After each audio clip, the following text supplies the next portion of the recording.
I'm so glad that you are all here.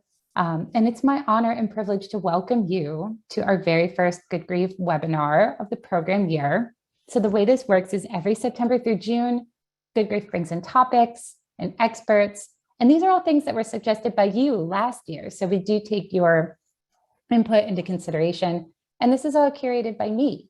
So to kick off this new series, I will be your presenter, but stay tuned because we have so many exciting topics coming your way. Next month, we have anticipatory grief. We have poetry and writing workshops. We're doing a session on digital memorialization, bibliotherapy and grief. I am beyond excited for our partners this year, and I hope you are too. And I'm just absolutely thrilled to kick things off today. So yes, keep sharing in the chat. I'm so glad to see you all connecting with one another. So again, my name is Evelynn Moon. My pronouns are she, her, and hers, and I'm the Director of Education here at Good Grief. I've been working mostly with social emotional learning focused programming for over 10 years now, and I have a few fun facts here. So I'm a mom. I have an 8-year-old. She's in 3rd grade. I'm a product of the New Jersey public schools, so K through 12, and then I went to Rutgers for my undergraduate, master's from NYU, and I am a huge Star Wars fan. Old Star Wars, new Star Wars, all Star Wars. So if I have any fellow Star Wars fans in the room with me today, may the force be with you, my friends. I do want to take a moment to tell you about Good Grief. So for those of you who are new to us, we are a nonprofit. We've been in New Jersey since 2004. And our mission is to build resilience in children, strengthen families, and empower communities to grow from loss and adversity. For most of the organization's history, we have been providing completely free and unlimited peer support programming to grieving children and families. We start as young as 3 and we go through young adulthood. We do this primarily through our centers. We have one in Morristown, New Jersey, and one in Princeton, New Jersey. But we also create these connections and support over Zoom through our virtual nights of support. But in recent years, our work has been growing through education and advocacy because we want to provide training and resources to other spaces. We want to empower communities to support the needs of children and families who are experiencing loss and adversity. So this is our work, just big picture. We have our nights of support. Those are our family support services. We have Good Grief schools. I spend a lot of time partnering with schools in the school space, whether it's running their own grief groups, professional development. Every summer, we run a Grief Expression Summer Camp. It's a day camp in August. In March, we do our Good Grief Spring Institute. It's our annual spring symposium that is in person and at the Pingree School. We do workplace PD and training and parent and caregiver education. So these are just a few logistics for our day. Now that the chat is enabled, thank you, friends, you may utilize it at any time. The Q&A function is a great place to stick any questions you may have that you don't want to have kind of get lost in the chat. I would also recommend if you have paper and pen or pencil nearby, it might help you to participate as fully as you can. And all live attendees will receive a certificate of attendance. I'll try to get that email out to y'all tomorrow. Sorry, friends who might be watching this rebroadcast on YouTube. This is just for the folks who are able to make it here in real time. So here are today's topics. In our 1-hour webinar, we will focus on navigating uncertainty while caring for ourselves and for others. We're going to share a few ideas and best practices around self-care. We are going to spend a little bit of time looking at compassion fatigue and burnout and how to recognize it. And we're going to do some practical stuff. I'm going to make you do things during this session. So some of it, you'll be sitting, you'll be listening, going, this is very nice. But every once in a while, I'm going to ask you to engage, and it all has a purpose. One of the things I'm going to ask you to do is to identify one thing we can't control to let go of, and one small thing that we can positively influence for ourselves. But we're going to start with a grounding ritual. So if you are new to Good Grief, you should know we are big fans of, number 1, practicing what we preach when it comes to mindfulness and grounding techniques. And number 2, we are big on ritual. The rituals serve the function of establishing a sense of community and belonging through traditions. It allows us time to check in with ourselves It can create some predictability and routine, which is really important. They can also help with managing transitions. Even just us today, we are coming from somewhere. We probably have some place to go after this. So it's really important for us to mark the beginning and the end of our time spent together. At Good Grief, we use rituals in really specific ways. We use it for managing transitions, and also it provides space for our facilitators to practice grounding techniques and mindfulness exercises. So we will also have a closing ritual to check out at the end of today's session. But to kick things off, our opening ritual will be mindful grounding technique, a little bit of breathing to help center ourselves in this time and in this space. So I'm just going to ask you to sit comfortably. And if you want, you can even close your eyes. And we're just going to take 3 deep breaths. And I'm going to encourage you, don't ignore this part. This might be the only moment that you have to really sit and be present with yourself today. So let's just get settled. You don't even have to breathe in time with me, but just 3 deep breaths in through your nose and out through your mouth.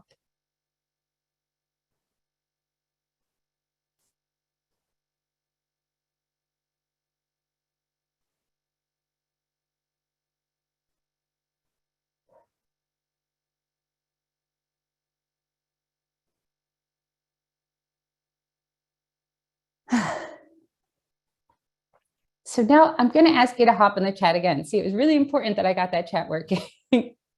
Using the chat, share 1 or 2 words just to describe how you're feeling right now, right here, right now. And if you've got your paper nearby, maybe you even want to jot those words down so that way you can reflect on it later. But how are you feeling right here, right now? Got calm, peaceful, tired, tense, anxious, centered. Yeah, got some people that are a little under the weather or drained. Yeah, you're feeling that difference after the cleansing breaths. Yes. So why this check-in today? Number 1, breathing is one of my favorite and most readily accessible tools when I feel stressed, when I feel tense, and when I feel overwhelmed. And I know this can feel a little bit cheesy to some of us, but I find with each breath, I get a little more relaxed. I'm a little more present. If I really focus on it, I can feel the tension leaving my shoulders. I might unclench my jaw. Any of you noticing like, oh, how long has that been like that? The great thing about deep breaths is that they require no equipment, no special space or circumstances. We can access this anytime that we need.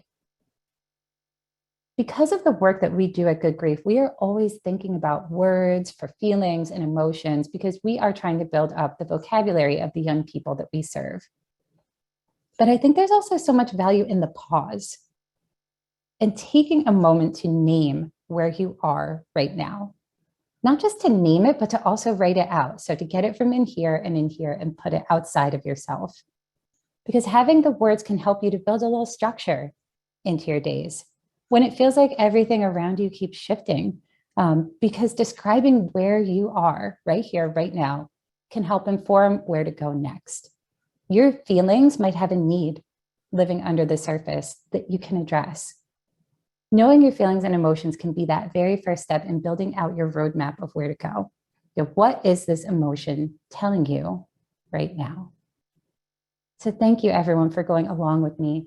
Hopefully we all feel a little bit more centered and ready to engage. So self-care, we're here to talk about self-care. What does self-care mean to you? You say self-care without judgment, the first thing that pops into your head. What is self-care?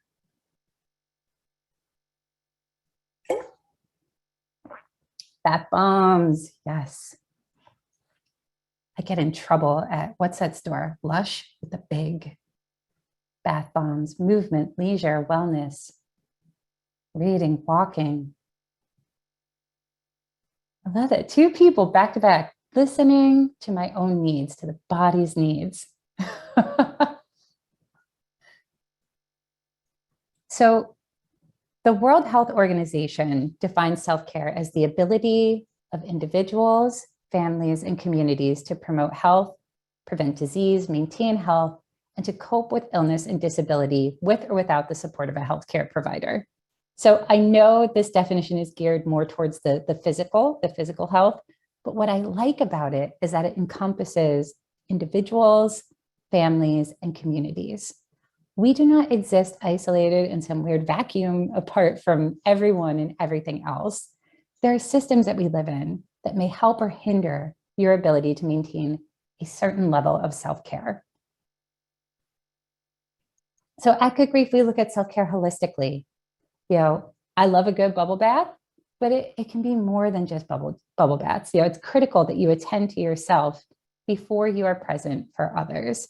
And you have to attend to yourself in these physical, mental, spiritual, and emotional ways. It's important that you're well in all these pieces of yourself. Self-care can be a reactive action, so in response to something stressful or something that's happening, but it's also proactive. It's not just about filling your cup back up. It's about maintaining that waterline, where you really need it to be. And only you really know what that looks like. And I want to say up front that self-care is not selfish. It's not self-indulgent, no matter the messages that you might be receiving around you. Self-care is not something that we should carry guilt around. Have you heard of putting on your own oxygen mask first? That image when, oh yeah, no, your name shows up, don't worry. Just looking in the chat. Putting on your own oxygen mask first. If you are not first present and attending to yourself, you will not be able to be present for others. So our stress exists in these quadrants, and the care that we need also fills these 4 buckets for ourselves. So what are the signs? How does stress show up for you? Physically, mentally, emotionally, spiritually.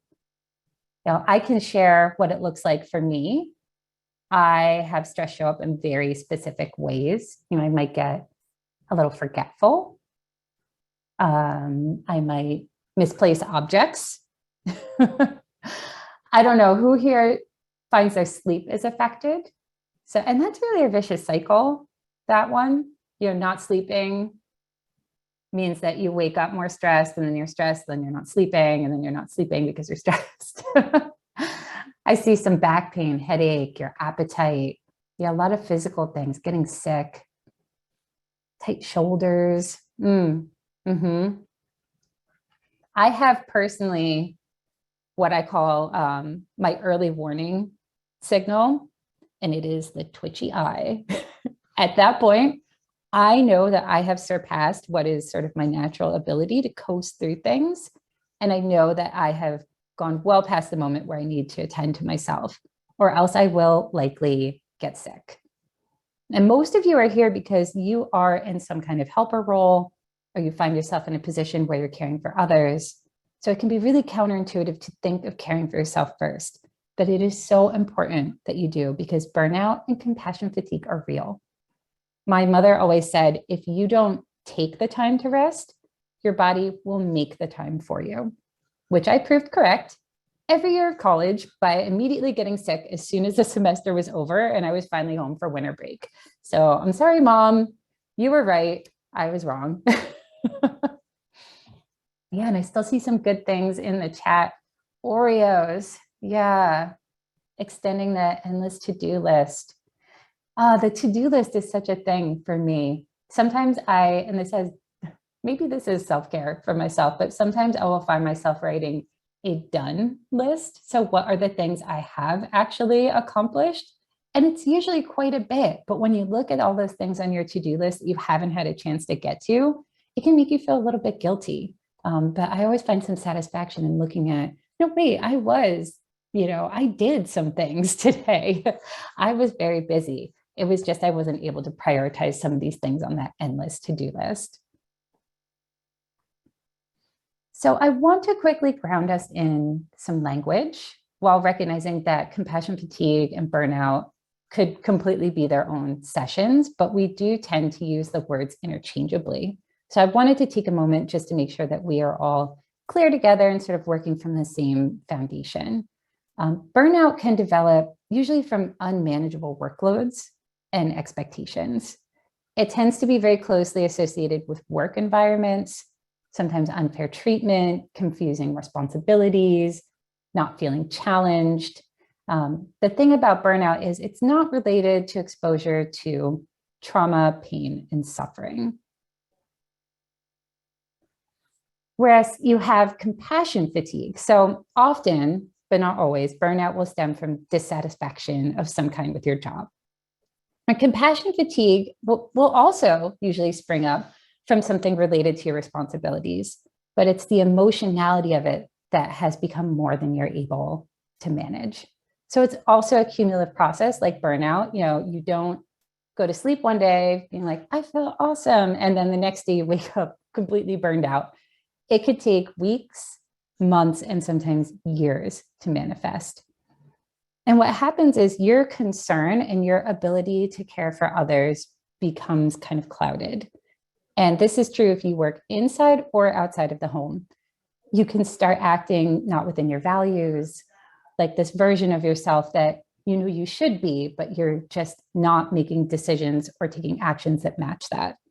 And your ability to feel and your ability to care is diminished. But it's because you're overusing your empathy and your compassion skills that are necessary for you to do the work without taking care of yourself.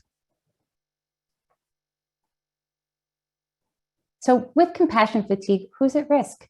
And this is by no means an exhaustive list.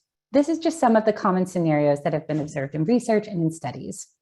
Many of you are here today because you are in this type of role: educators, advocates, end-of-life care, social workers, grief support providers. Your exposure to other people's suffering, combined with the need to utilize your compassion and empathy skills to do your jobs, puts you at a higher risk for compassion fatigue, which is more than burnout. It can start as burnout, but then sort of degrade morally.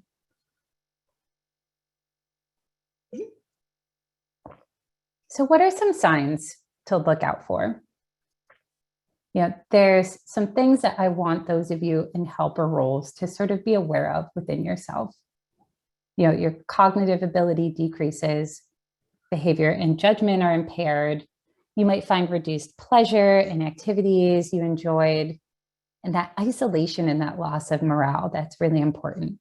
But those physical symptoms, these show up many times with stress, the sleep disturbances, changes in appetite, nausea, dizziness, headaches, all of those things can show up with stress. They could show up with burnout, but it's sort of this low level persistence that comes with overusing your empathy and your compassion skills. It might start to impact your identity, your worldview. You become spiritually impacted, losing hope and meaning. So there's really this existential despair that can come up with compassion fatigue, along with this loss of self-worth. Emotional intensity increases and reduced empathy. So what does this mean? When here you are, beautiful human beings, all of you, trying to care for yourself in this uncertain world, but you are also responsible for others. So I'm just going to take us back to that slide. I'm sure you're noticing a theme here. What were the buckets and the signs to look out for? And then what are the buckets that we're saying that you need to attend to with your self-care? The same places that we experience burnout and stress and compassion fatigue are the ones we also have to nourish. So I'm just curious, I'm going to launch a poll here. So I feel like we all have areas that are easier for us, and we all have areas that might be a little bit more difficult to care. So what are those parts of yourself? You're like, yeah, this is part of my day. It's part of my habits. It's part of my routine. It comes very naturally to me. And then what are the parts that maybe you may have to put a little bit more effort behind? And I'll just give folks a moment to chime in.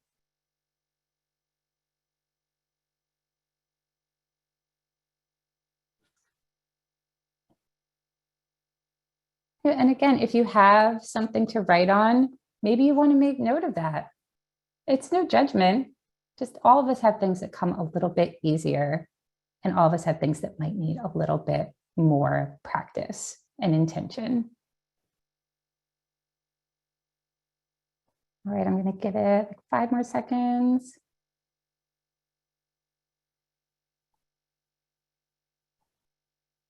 So let's share the results. So it looks like the easiest for this particular group at this particular time is the spiritual, followed by the physical and the emotional. And the mental seems like as a group, we might need to put a little bit more intention behind that. What's the most difficult? Yeah, mental, physical.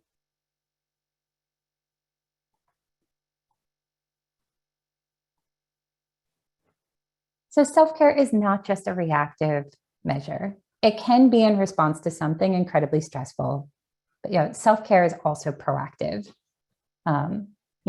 What do you have to do? What do we have to do to sustain ourselves? There's no right or wrong here. And I'm just going to recommend, if you have your paper, maybe write out your quadrants. Because I want you to be able to write down some of the ideas maybe that you've seen in the chat, either now or after the session. What are the things that you do for yourselves? What would you like to try out? We had a lot of things that when I said, what is self-care? We saw, yoga, running, getting good sleep, drinking water. That can be self-care. Eating nutritious foods, maybe yoga or sports. What else? What else do you all like to do for physical? I know I saw a few good ones in there. Dancing, yes. Yeah, hiking, being out in nature. And for some people, hiking in nature can be physical. It could be spiritual. It could be emotional. Yeah, walk with your dog, Pilates. And then for the emotional side, what do you all do to attend to that emotional piece of yourself? Is it talking to a trusted friend? I see journaling, music, crying, deep breathing.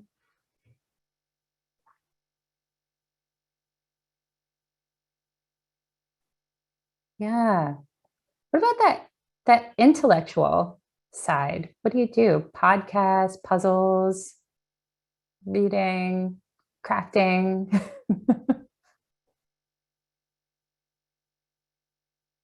Yeah. And then, of course, the spiritual. So what does that look like for you? Attending religious services, prayer, meditation, breath work, and even art. Art can be intensely spiritual. Same with being in nature.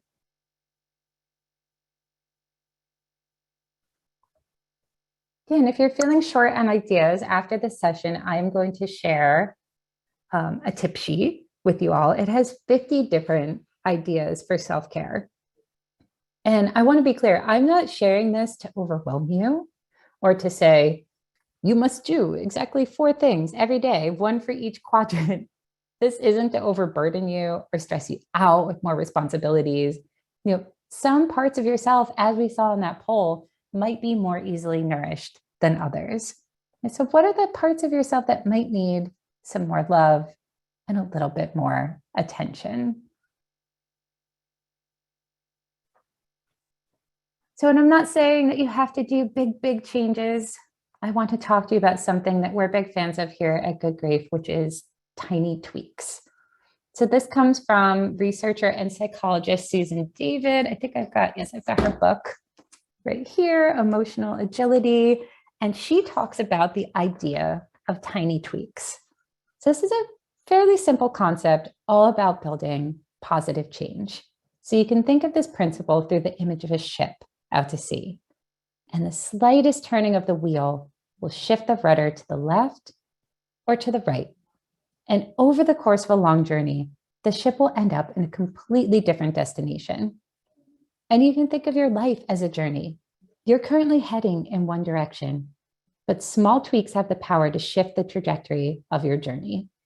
So I'm going to go out on a limb here and say that many of you are here today because you would like to improve your self-care practices, and maybe build those habits for the first time. So how can we use this idea, this tiny tweaks principle in our lives in order to better our self-care practices? And I think that most of us tend to think that it's those big, dramatic shifts that will have the best and largest impact.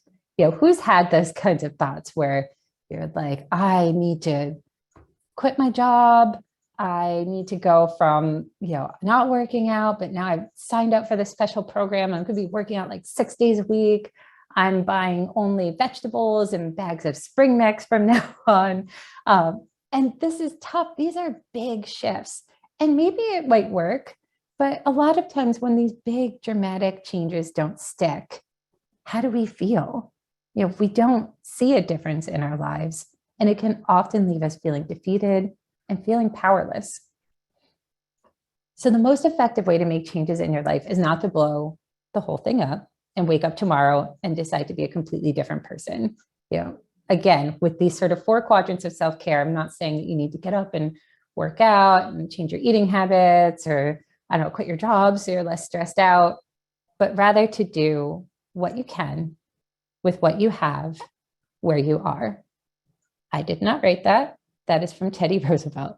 He said to do what you can with what you have where you are.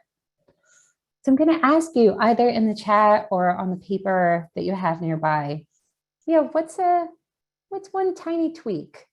What's something small you could do? Even starting today, just this week, what's one small thing that you could do that over a long period of time could make a big difference for you? Could it be, I'm going to try to drink a glass of water every day by 10 a.m. Use this, I love that, use the stairs instead of the elevator. Yeah, something small. I'm going to put my phone down at X time. Move your body every hour at your desk. I love that one. My watch always tells me like, oh, you have to get up. And sometimes I go, oh yeah, I'm going to do that. And other times I'm like, no, watch, not right now.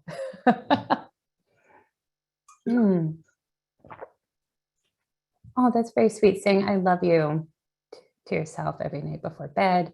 Packing your own lunch. Yes, Karen, if I do not pack my lunch, I do not make good choices because I wait until I'm hungry to make decisions. But if I bring my own lunch, I tend to make some good choices because I'm not hungry in the moment that I'm packing it. So yes, I'm a big fan of that as well.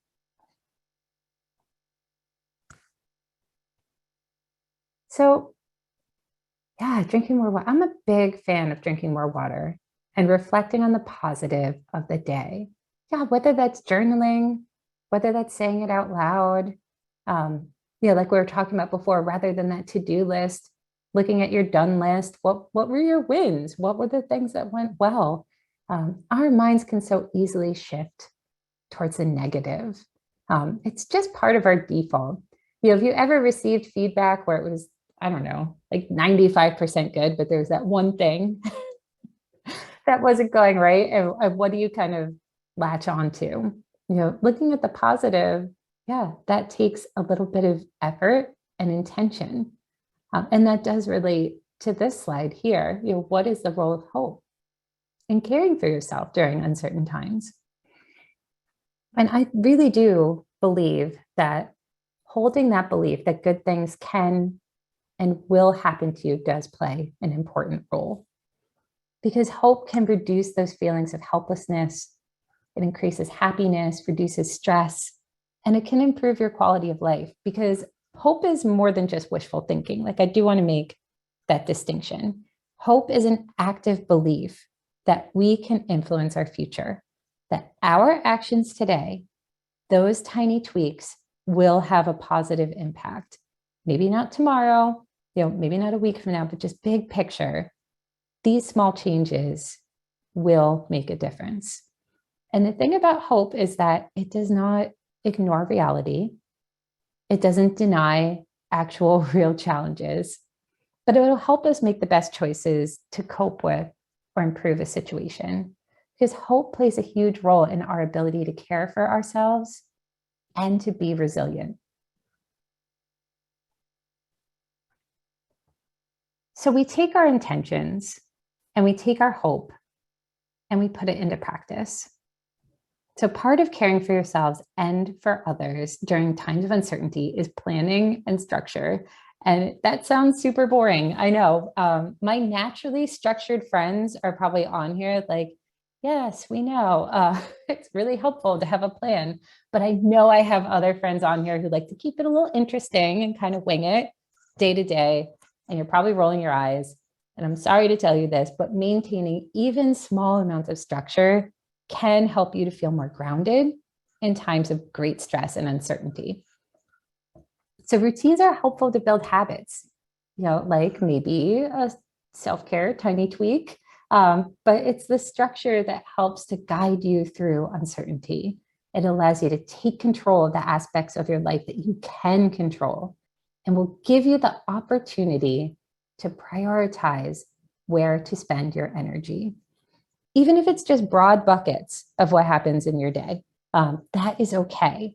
We know the landscape for y'all is probably constantly shifting around you, and you might need to be able to be flexible and pivot from day to day. But without at least a little structure or routine, things can feel a little chaotic, they can feel a little out of control, and we're also more likely to focus on what isn't going well for us. Like I said, our brains love to just settle into that space. It could take a little work and intention to break out of that pattern. So I'm going to have us do a little bit of work. So this comes from Stephen Covey's book, The 7 Habits of Highly Effective People. I find it's a really helpful tool and framework in thinking about and focusing on what we can control. And we have collectively been filled with so many stressors. It could get really overwhelming thinking about how to manage all of them. And one way that we can do this is by focusing on the things that we can control. There's a lot of stuff that we can't. We can't control that there's been a global pandemic. You can't control laws being made in other states or other countries. I mean, really, we can't exert immediate control around much of that big picture political stuff happening in our country and more broadly in the world. But it's really easy to get stuck anyway. And we know this. Doom scrolling is a real thing. I mean, I don't know if any of you have fallen into that pattern where, you're kind of taking in maybe a lot of news, scrolling Twitter in unhelpful ways, because we're doom scrolling and we don't feel good. And then we transition into what I call doom wallowing by staying mentally and emotionally engaged on things that we can't influence. And that doesn't serve us. But there are things that you can control. You can control how you respond. You can control how you show up to work. You can control how you are in interactions with other people. And you can control your choices.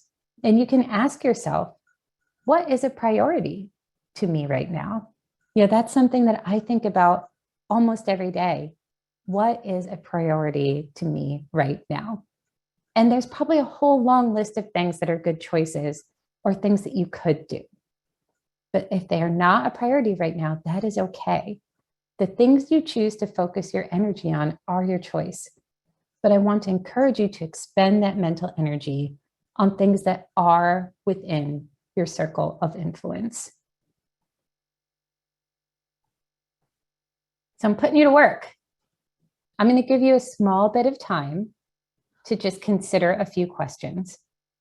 Don't overthink it. Don't judge your answers. This is for you. And since we have not too much time, I don't want you to put tons and tons of detail into each answer, but just recognize right now, what are the things you are most concerned about right now? So I'll give you a moment to write that. You don't have to share it in the chat, but if you do want to share it in the chat, build a little community and camaraderie, that is always welcome. But just take a moment and think But I would encourage you to write this down if possible. What are the things you are most concerned about right now?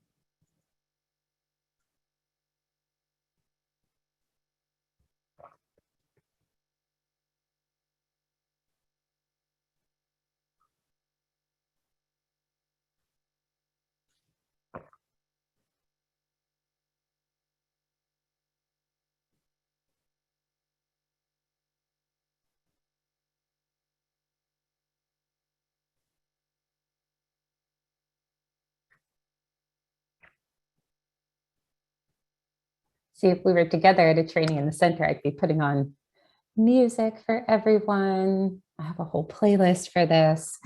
But what are the things you are most concerned about right now? And then looking at those things that you're concerned about right now, what are the things you find yourself engaging with that are outside of your control?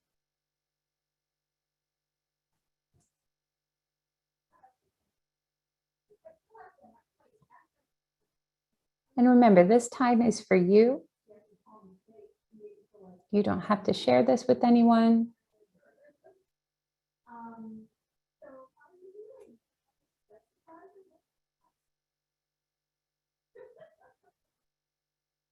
What are the things you're concerned about?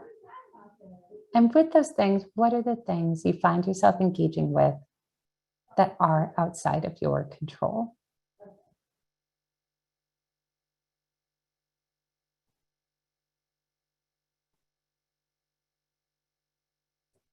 And just want to add, this could be personal, professional, or more global.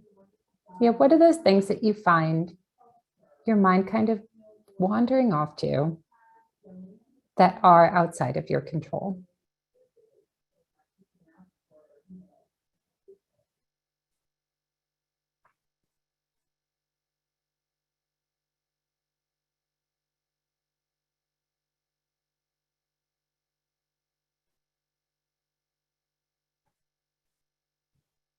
And then I'm going to take it just a step further.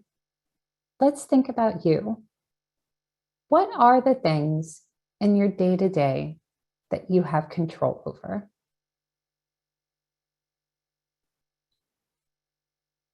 What are the things that you can affect through your choices?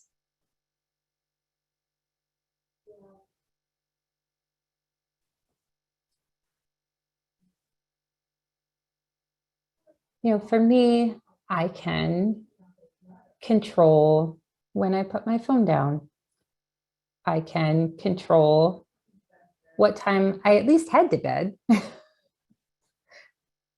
I could control how much water I drink. And for the most part, I could control the foods that I eat.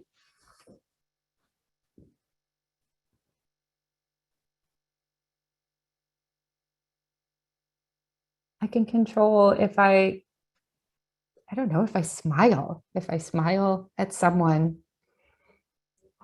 I can control how I respond to a stressful situation. I have that ability to pause and think about how I want to show up.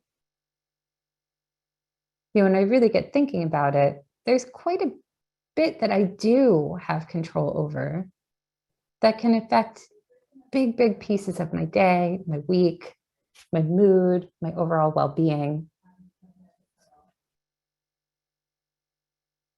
Just think about, where do you have a little bit of power?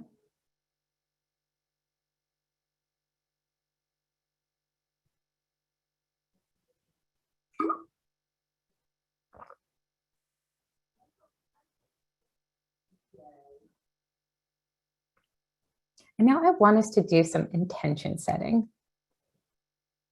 And this one, you probably want to write it down, but I'll also encourage you to put this one in the chat. What is one intention around self-care that you can set that is within your control? What is one intention you can set that is within your control. It could be small. Remember, we're big about those tiny tweaks. Sounds funny, big about tiny tweaks. Lunch free of disruptions. Yes. So whether that's mindful eating, not multitasking, not problem solving, being present with that meal in that moment. Thank you. Others, what is one intention that you can set? And just pop it in the chat. There's something about getting it out of here and out into the world. I feel it gives it a little bit more power.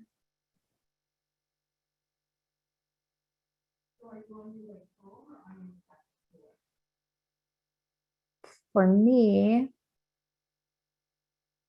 it would be some small tweaks around how I interact with my phone. Oh, and I see there's a phone one in the chat as well. Yeah, not to scroll through your phone when your alarm goes off. If you get right up. Yeah, when you start scrolling, it can feel like, you're using your time towards things that maybe aren't as important to you. Yeah, putting your phone away when you're connecting with people. It's funny, we've all got phone related ones. For me, it would be, I think, to just put this on the charger after a certain time and pick up a book. I'm the type of person, I love to read, and it can be really easy to think I don't have time to read, but I do. It's just that sometimes I can get easily sucked into world events and things that other people are doing. So putting this on the charger and picking up a book, I think, would be my intention around self-care that I'm going to challenge myself to do for the next few nights. And I have one final question. Do something else when I'm about to do mindless snacking. Yes. So replacing one behavior with another. That's a big piece, I mean, I've seen some people who, again, using the phone as an example, they don't want to keep scrolling Instagram. So they download something like Duolingo. And every time they find themselves picking up their phone, instead they just do a lesson to learn another language. So just replacing one behavior with another behavior that's more in line with what you want and what you need and your values.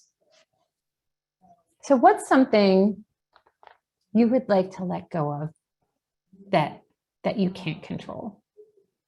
So thinking about the things that you can't control, what's something, if you could just ball it up and release it, what would that be for you?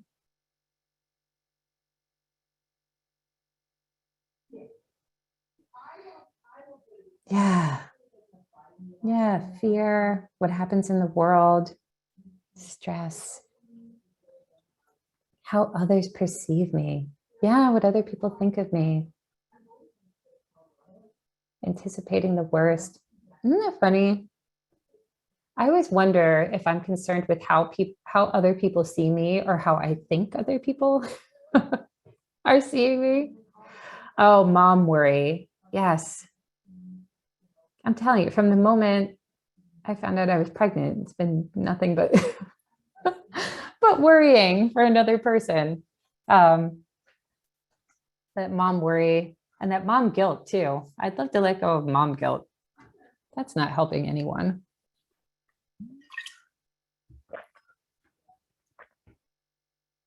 Yeah, so lots of things, if we could just take it and let it go. Yeah, what are those things that you want to let go of? Yeah. And that could be tough. Oh, advising adult children, feeling that need to stay in your lane. Yeah, and there's sometimes people are looking for advice and sometimes they aren't. And even in my work here, sometimes I will feel advice or a story or something right there on the tip of my tongue. But sometimes I just have to think, is this what they're looking for? How will this serve them in the moment? What will this do for our relationship?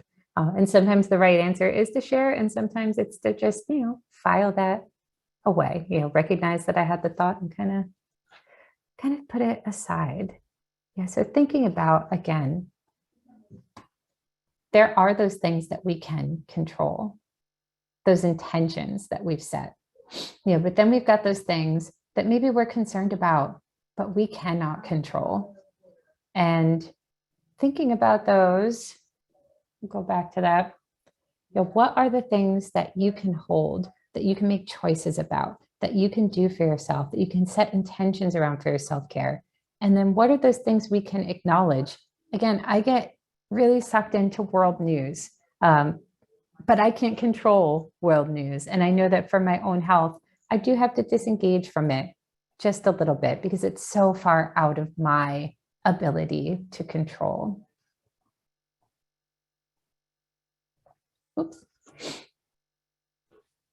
So we are starting to land the plane a little bit here on our session today. So I just wanted to remind us of a few key points of our time together. The self-care is mental, emotional, physical, and spiritual care. Those small habits, those tiny tweaks, make a big difference over time. So if I can encourage you to do one thing from this session, it's to think about that intention that you set when we were talking about all of those questions. What's in our control, what's out of our control? What's in our control are making those small positive changes that over a long, long period of time will make a big difference for us. And there's power and purpose in hope. Hope isn't denying reality, but it's that powerfully persistent belief that good things can and will come, and that you have the ability to influence the future and things that happen to you.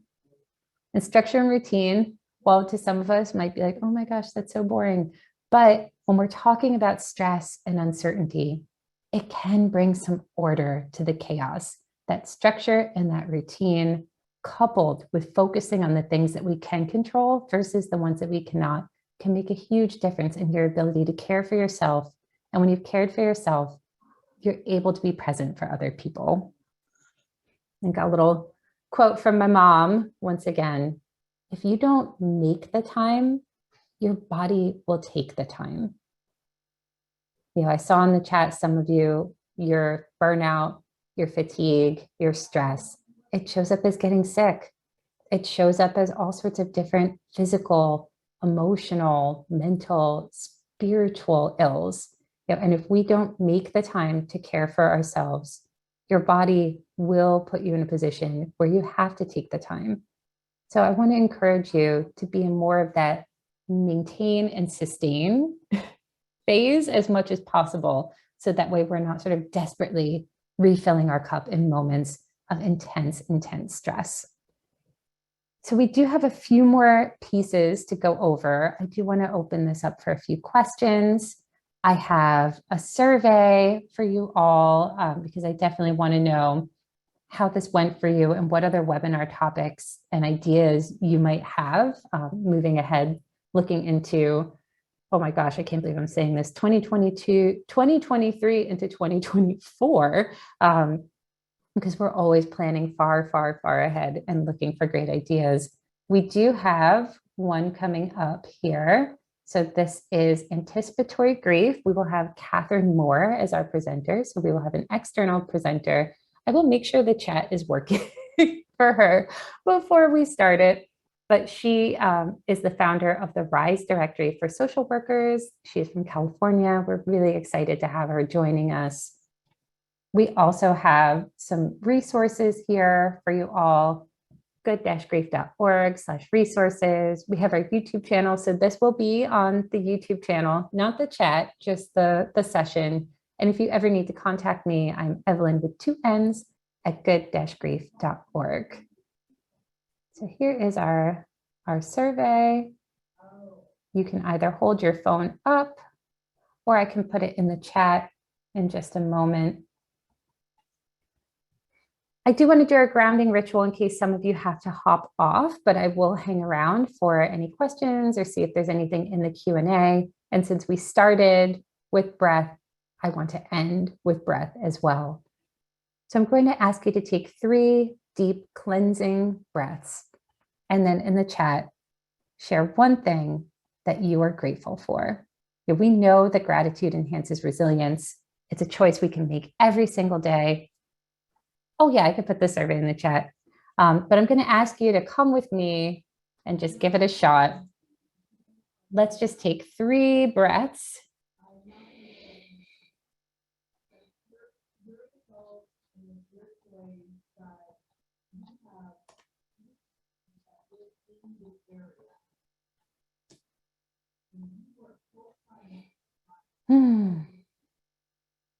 And share one thing that you are grateful for. There's the QR code. Grateful for a bit of childcare,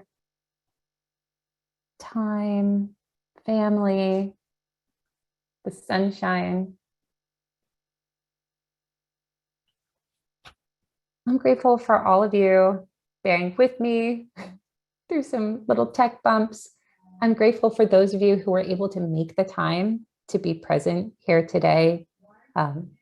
If this is the only moment that you've had to sit, to breathe, to think about these things for yourself, I am also grateful to have been able to hold space for each of you.